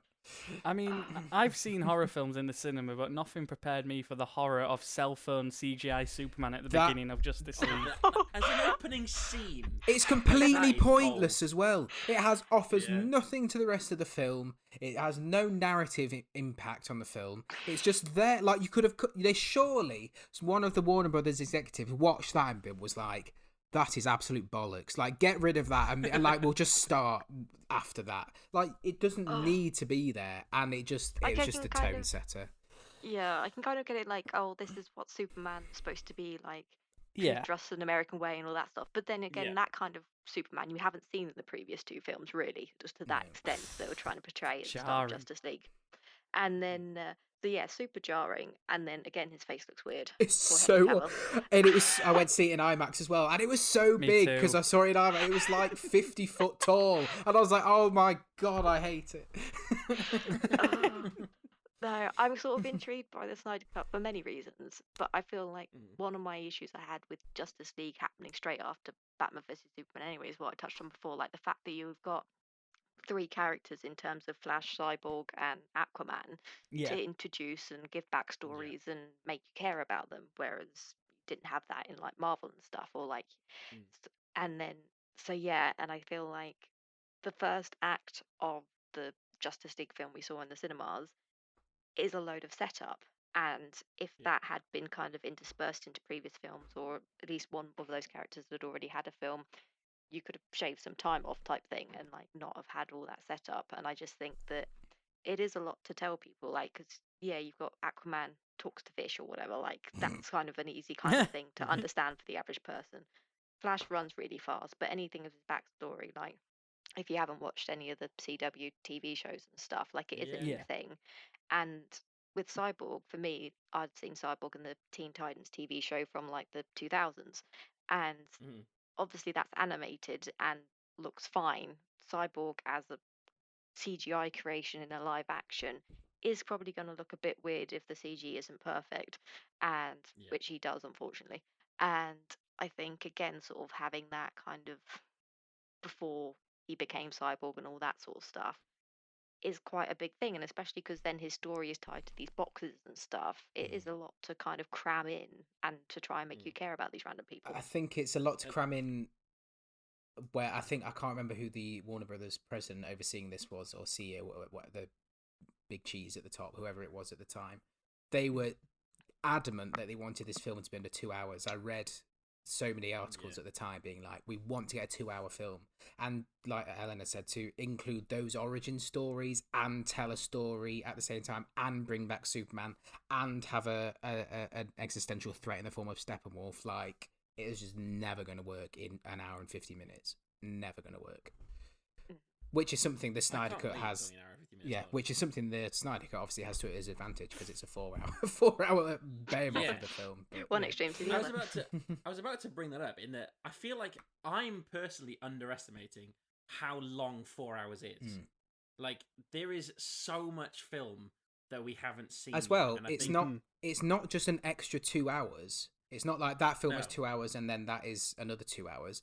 It's literally 3.5 hours of brand new footage. Because if it was a quarter of the original cut was Snyder footage, which is what he said, that means about half an hour. Which means there's 3.5 hours of brand new footage we haven't seen, which is mad. And it's, when you think about how much stuff is in BVS, and there is an hour more on top of that in terms of just length, like that's a film. That's a mini series rather than a film. And I'm glad that I get to watch it. I did watch a interview, for anybody listening and anybody here who is a bit what's the right word? Apprehensive about a 4 hour film. I was watching an interview with Zack, and he said there is a natural break after chapter 4. And he said chapter 4 up to the end of chapter 4 is about 2 hours and 20 minutes. So which is about a normal film time. And there is a natural break after chapter 4, which then leads to the last hour and a half, hour and 40 minutes to then watch as a separate thing. But anybody listening who is a bit worried about where they're going to take breaks and stuff, end of chapter 4, he said if this was released in the theatre, that would be where the intermission is, at the end of chapter 4. So make notes and act accordingly. 7 parts as well, not 6. We've found out as well. Yeah, there's an epilogue, because at this point there's been 6 chapter titles announced, but he in that same interview I watched with a YouTuber who I shall not name because I don't know he said that there's a big sort of 20-minute long epilogue at the end as well, so there's actually 7 chapters. And I think we've talked about the original Justice League cut enough. I never want to talk about it ever again. Let's look forward and let's be positive, because I think in a different way. I think Elena might be maybe different to us three, but I am at least excited to see what this is going to look like. Whether it goes well or not, that's another conversation to have, and we'll have that next week when we have all watched it and stuff. But I am looking forward to seeing exactly how this does look. And based on the things that I saw yesterday in that Twitter flurry that happened last night, I am more excited than I thought I would be. Like even in that, I think was it during the day yesterday, Sam, that they released that Dark Side teaser. Yeah, the Twitch ad that came out of nowhere. Yeah, they released this random Twitch streaming advert. That was like 30 seconds long when it was purely based on Darkseid, who is a villain that we've not seen before, and yet he was meant to be the main villain of Justice League 1. I don't know. But that was the first trailer, that teaser, that I was like, okay, I see where this is going now. I see how this might be a good thing. But I've definitely got my reservations. However, I am much more in the excited realm than I am anything else. I'll go reverse. I'll go Elena first. Elena, what are your kind of general feelings about the Snyder Cut 9 days before release? Are you excited? What are your general thoughts around it? Like, I'm probably gonna watch it mainly because it's gonna take over Twitter for God knows how long. So, and I like to be in the know about these things. Really? But like, Yeah. the problem I have with it is not necessarily a problem with the film and with Zack Snyder as a person, though I feel like he could control his rabbit fans a lot better. But the fact that there is this whole quite often toxic sort of fandom for this Snyder Cut, and how they have badgered people for years about it. And okay, yeah, so it turns out there is sort of a version or footage that, and he's now had his money to be able to make his version that he wanted type thing. But I feel like the toxicity of it has just been so extreme, and I feel like it is the sort of kind of the bad side of fans and fandom. Like, I've been in fandom in various shape or forms for various TV shows and films for like, I don't know, 15 years or more or whatever. But like, I've seen things which I wish had gone a different way, and then I've gone to either read or write fan fiction or to like just discussion, and like, you move on, you find other creative outlets, and there's some great fan fiction that fixes things, and you can just be like, okay, I like the first 2/3 of that film, but I'll think of this fan fiction as the ending. And I think it's just that mentality, like, not to generalize, but sort of straight white cis men aren't used. I don't think that's much of a generalization. Aren't used to things not going their way, whereas women, people of color, queer people, any combination of thereof, are used to not seeing themselves in media or not represented in a like good way, so they have gone and just found their own community and have done things in a positive way. So I feel like it's the toxicity surrounding the side cut that I'm just sick of, and I think that, I hope now it's released and that will be it, but I do feel like then there's going to be a subsection that will then want the next Justice League film and the next one from him and all this sort of thing. And I do part of me think like it's never going to end, and I just feel like it's kind of been a blight on Twitter and internet and fan culture for years now, and it's quite sort of, it's just draining to see all the time, and like how rabid these people are, and the fact that Snyder, like, in some ways, yeah, like, obviously it's unfortunate, well, more than unfortunate, like his family tragedy and stuff, but like how that then led to him not being able to complete the films like he wanted. But I feel like he hasn't curbed this sort of rabid enthusiasm at all. And in fact, I think he's encouraged it at times, which then can be dangerous because the amount of like film journalists who haven't even, like, some who are kind of like give Batman versus Superman or Justice League or any of them like 3 out of 5. So it's not like rave reviews, but it's not terrible. But they still get bombarded by hate, and I feel like it's the kind of sort of atmosphere around it all that sort of makes me less excited about the film itself, because it's just so draining and annoying.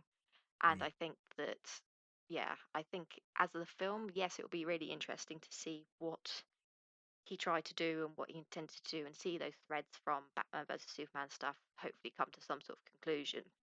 But the fact that now the Joker's in it, and which there was never any sign of he was going to be in it if Snyder got his original version in theaters and stuff. Like, it does seem like now he's had the opportunity to meet this thing, he's kind of gone like throwing the kitchen sink at it. So it will be interesting to see what works, whether or not these sort of fans like it, and whether or not they are happy with it. And I feel like if there are people who aren't, for whatever reasons, whether they're DC fans, Marvel fans, film journalists, or what, if they have some sort of problem with it, or again rate it 3s out of 5, I feel like again there's going to be a lot of vitriol on the internet, and it's just exhausting. It is, and I think there's definitely an issue around fan entitlement at the minute. Kind of, it started definitely with Snyder Cut and that whole hashtag campaign that was happening, but then you also saw it in things like Sonic the Hedgehog when fans demanded they redesign Sonic from the weird toothy monster that was originally going to come out, which was fair. I liked the director was like, yeah, we hear you. It looked like shit, and they corrected it, and it looked better. And then that was, I think, a positive change in that fans did make a positive difference, because Sonic, as it came out, did look much better than it did in that first original trailer. But then you also have, in more recent kind of news, you had the whole thing around WandaVision and the way that fan theories didn't come true, and then people's theories that were never hinted at in the series not happening. And people are angry that it didn't happen. The fact that the director had to come out and apologise is mad. Yeah, it's pretty gross, really.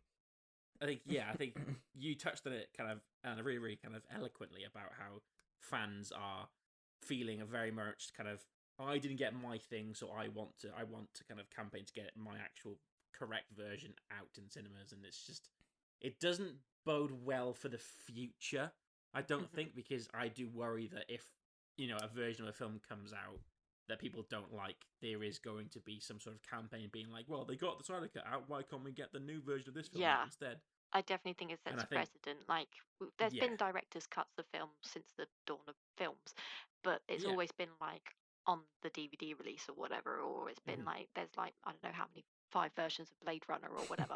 like, so you've got these different versions of films, but it's like an added bonus. It's an added extra to fans or anyone who buys it. Like, it's not sort of, this is the holy grail of this film and any other version is trash. It's sort of just that, this is another version. If we could have had an extra 20 minutes, this is what it would look like. And I think, as you say, precedence. I think, again, it kind of went into the whole Star Wars thing as well, not to sort of set off that discussion. But like, I feel like, generally speaking, the trilogy probably wasn't kind of well planned out, no matter which films you liked or didn't like. But do not mention that to Nick.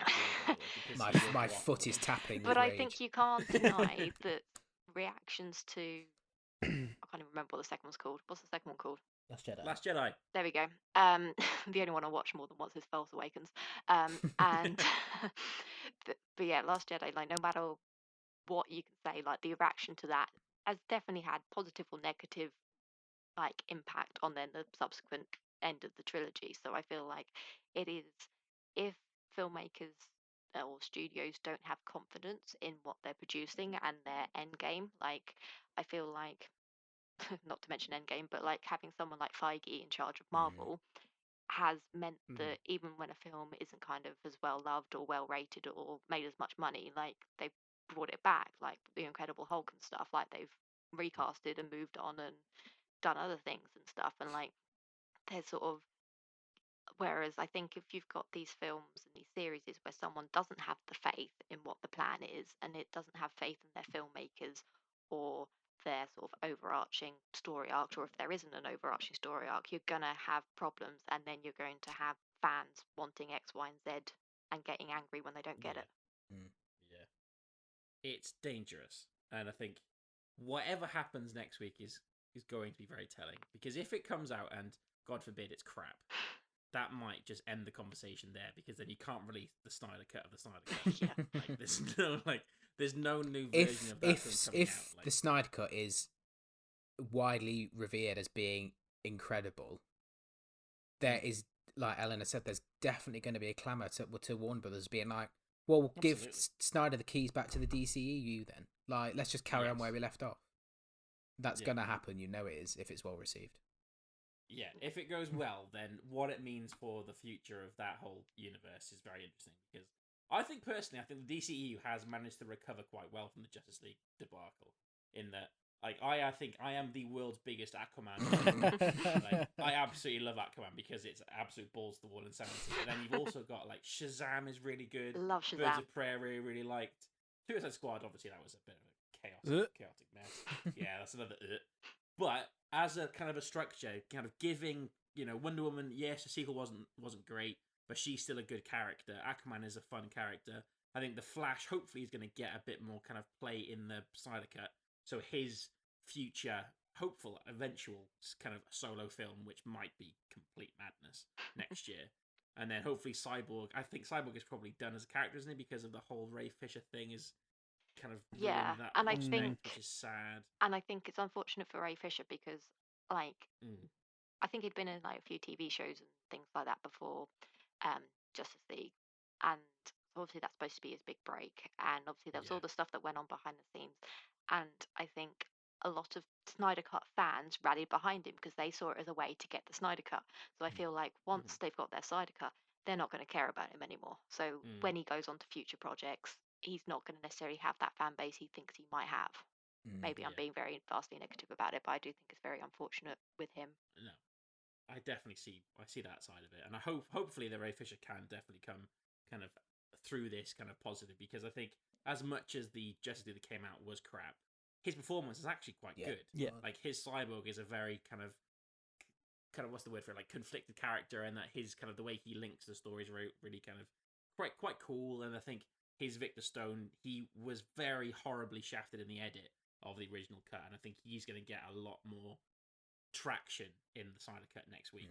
I agree, which is hopefully exciting. Hopefully that'll kind of give the fans bits kind of an actual look at Victor Stone as he should have been. Yeah. Well, Zack Snyder said like as well, like Cyborg was supposed to be like quote unquote at the heart of the movie. Yeah. And it makes sense with his like connections to like the Mother Box and the lore and stuff like that. And like touching on like Snyder's fan base as well, like I do agree there is quite a big portion of it that can be quite toxic and unfavorable to interact with online.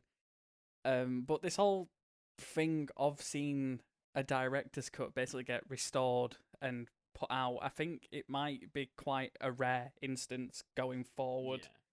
I don't think there's going to be anything else like that. I mean, we can hope, but I don't think there's going to be anything like this in the future where an entire new film has been completed.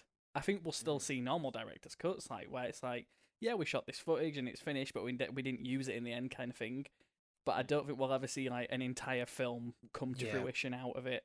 I mean, the only other example I can think of is when the Donner cut of Superman 2 was released around the time Superman Returns came out, and the way that happened at the time is that fans sent in actual like physical letters to Warner Brothers like, we would really like this film, and it was quite kind of like a really positive light in how they did it. Whereas in the age of the internet and everybody has like an opinion which they're entitled to, but everybody can voice that opinion, it does lead to these kind of very toxic circumstances, as we've seen with the Snyder Cut fan base. And there's some positives as well, like what they've done for like suicide causes in like for charity and stuff in America. Like they've raised like nearly like $1 million or something like that, I think he said on a video the other day, and that's incredible. But I can't deny that there is a very dangerous precedent to be set there, not just by like around the Snyder Cut, but like you said there with Sonic. Funnily enough, like even though that was kind of a good thing that they did restore the character to what it like should be like, it's still the notion that there is a like power. Yeah, like Corey like has said as well in the past, that there's a very weird disconnect now between how much influence the filmmaker has as opposed to the people consuming it, kind of thing. Yeah, I think the difference with the Snyder Cut compared to say something like Ridley Scott's director's cut of Alien is that the Alien that was released in the theaters was still what Ridley Scott wanted to release. Like, there will have been some studio involvement and some things that he'd have been fighting for got taken out, which is why he did a director's cut. But I think the difference that's important to make for this instance is that the Justice League that was released in 2017 is Zack Snyder's only in that his name is on the credits. Like, he has absolutely no interest, involvement, or anything to do with the version that we got. He's never seen it either. He's never seen it. Yeah, I think in that quote in that interview, it was like his wife Deborah, and Christopher Nolan, who was the executive producer on Justice League and has been on all the DCEU films and is on the Snyder Cut as well. He said that they went to watch the screening of it, and then they went to go and see him, Zack, afterwards, and were like, "You can never ever see this film because it's just an absolute butchering of whatever your vision was." Can you imagine Christopher Nolan saying that to you? like Zack, you can never watch this movie, my friend. Let's play Fortnite. Yeah. So I do think there's an important distinction to make in that, yeah, a lot of directors don't get 100% 100% their vision in whatever's released, but they get somewhere like 80 to 90% of what they're happy with is put out. Whereas this is not even Snyder's film. That doesn't excuse give and take with studios. That doesn't excuse the toxicity and stuff like that. But I think in terms of just a story of, obviously with the tragic events that surrounded the whole initial production of it as well, the idea of a man actually, and Deborah as well, because she's his wife, she's a producer on all his films as well. For the two of them and the family, the filmmaking family that they built up in these films, to actually get to release what they wanted to and what was denied and taken from them because of the tragic circumstances that happened. I think there's something nice to be found in there, but I do, like Elena and we've all said, I do wish that we'd got here in a slightly less toxic way.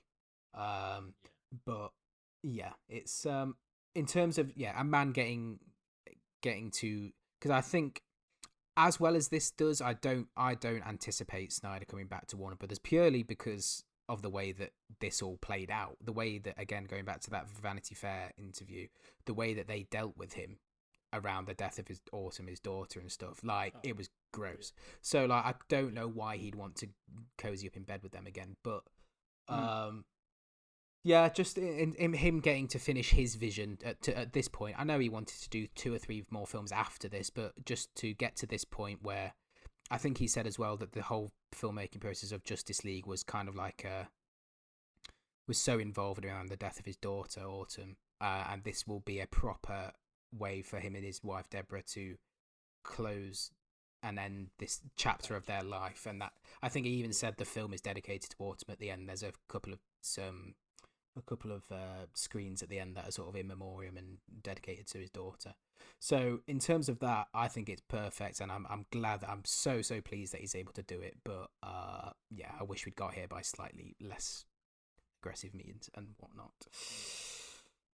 But yeah, we are kind of not on the eve of, but we are kind of, the clock is ticking towards the release of the Snyder Cut, and I think there is definitely a sense of trepidation, but also like excitement. I'm really excited. It's going to be like, yeah, I'm really excited too, and I'm nervous about the kind of 4-hour length of it, because kind of knowing that I'll be 2.5 hours in and still have the length of a regular film to go is a bit mental. But I am still looking forward to it. I know, Sam, you probably got more of an interest than anyone else that I know into the film. What is kind of one thing about the Snyder Cut that you can't wait to see? For me, just as like Superman being my favorite superhero, and I have a lot of kind of like feelings tied towards him. Just the scene, hopefully, his storyline resolved in the proper way that it should be. I mean, they're going for the rebirth of Superman arc. He's got the black suit, which is there purposely because it gives him regenerative qualities towards his powers. It's not just to make him look edgy, which I think a lot of people have got the wrong idea about online. It's there for a purpose. I'm just looking forward to seeing Henry Cavill like as Superman. Like his future as that character it's been very unclear for quite a long time, and whether we see him again is still up in the air. Like, no pun intended, but I'm just looking forward to seeing him again. And like Nick said, it's nice that even though the means of getting here have been quite odd, like we are going to see this film. And in the past year, where we haven't really had any massive superhero content, like aside from WandaVision, obviously, like we're getting like a big superhero film again, which is exciting, and a new film as well. Like we're getting new films again. Yeah, it is exciting. It's nice being back in kind of the safety net of having superhero films to kind of look forward to seeing again, because I think we've all missed the MCU in the last kind of year or so, And I think we are finally getting back into that swing of things. And the day after the Snyder Cut comes out, you've got the Falcon Winter Soldier series. Like it's like it's being reborn. Like it's all. Elena, do you have any kind of excitements of what you want to see in the Snyder Cut, or are you just gonna go along for the ride? I think it's mostly going along for the ride. I suppose it is kind of like having those answers for Bruce's dreams and all that sort of stuff, seeing how that actually ties into everything and what that was would be nice to see. Because, yeah, again, seeing that in Batman vs Superman, it is very weird. Because even though I recognised that was Ezra Miller as the Flash, I was like, I don't know, have a clue what's going on here. And so, yeah, to actually see what that meant and what that might have led to, I think that would be quite cool to see. Nick, what are you most excited about seeing? The Nightmare stuff is something I'm really excited about. I think from the leaks that appeared online yesterday, I refused to search or watch any because I want to watch it next week. But a lot of people who've been talking about it have been saying, yeah, the Nightmare stuff, it looks legitimately really, really cool. So I'm really excited for that. I just hope it's good. I have two hopes. I hope it's good that I know it's not going to tie off the story because it was an original, obviously supposed to be Justice League 1 and there was supposed to be a 2, 3 and whatever else afterwards. So it's not going to end on a completely satisfactory point from a narrative perspective. But I hope it's going to be satisfy me enough knowing that in all likelihood we won't see these characters like this in a Zack Snyder film or anything ever again. Like that's why he went back and was like, I'm going to introduce the Joker in a reshoot because I wanted to bring that in later in the story. But I'm not going to get a chance to do that now, so I'm just going to do a little scene here to introduce that idea because I really wanted to get that idea on screen. Like, I hope that it's good. And the other hope I have is that people give it a fair chance. I know it's easy to dunk on because of the whole toxic fandom and Snyder's not the most sort of universally liked director. I think nobody's got an issue with Snyder as the man, but his films are very sort of divisive. But I just hope people do give it a fair chance and aren't just dismissive of it like from the minute that they press play on the TV. And I hope that people can enjoy it. First and foremost, that's what we all want to do from it. So that's what I want from it. Yeah. It does have a mountain to climb because I think it does have this kind of reputation that has preceded it for so long. And I think if it doesn't live up to the massive hype that it's built up, then it is going to disappoint people and it's going to cause like, what was the point of waiting this long for this? However, I'm like you in that I hope that it is kind of what people wanted to see, and I hope we get answers like Elena said. And I'm looking forward to the same thing as you, Nick, the nightmare sequence. And as much as I think it is kind of a bit of a kind of a late add-on with the Joker, I'm excited to see his involvement in the story because as much as it was kind of a meme at the time, I think Jared Leto actually isn't that bad a Joker. I think he's actually quite good. And I think as much as Suicide Squad was bad, it wasn't a bad thing. Without going into spoiler territory about the Joker's inclusion, because some people might, but the way that he's being brought back, I don't think has ever been done before in a film. And his involvement in the story and what he is doing, I don't think it's ever been done before. And in terms of how many different times we've seen Batman and Joker on screen together, I don't think this has ever happened before. I'm just happy that we're gonna see Ben Affleck and Jared Leto interact. Like, I don't think we would have ever seen that had this not happened. So at least we'll get that, even if it's in a small increment. We're still gonna get to see this universe as Batman and Joker interact, and like Nick says, in a way that we've probably never seen them do it before as well. I forgot one thing I am very excited about is Batfleck. I love Batfleck. When he was first cast, I was like, "What? Ben Affleck as Batman?" But I love him in Batman vs Superman. I think he's pitched perfectly for this universe in terms of his psyche and where he is at that point in his life. I'm devastated we never got the Ben Affleck solo Batman film, and because the sort of stuff that was being written about that and how that was going to fit into the DCU sounded amazing.